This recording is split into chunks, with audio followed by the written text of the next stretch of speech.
Používáme rentgen od firmy Sirona, Orthofos SL2D. Je to panoramatický rentgen, který zhotovuje přehledové snímky čelistí, zubů a okolních struktur. Tak značka Sirona patří mezi nejlepší výrobce stomatologické techniky na světě.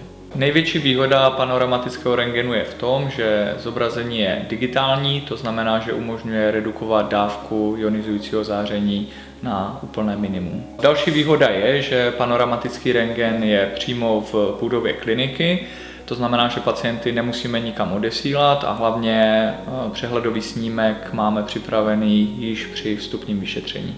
Kromě panoramatického rentgenu používáme i rentgeny, které slouží k zhotovení intraorálních snímků. Ty mají detailnější zobrazení, zejména na mezizubní kazy.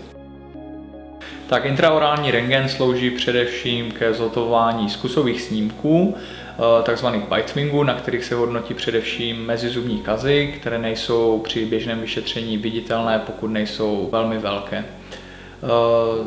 Rentgen je také plně digitální, to znamená, že snímek se vyfotí a následně se naskenuje a digitalizuje se skenerem.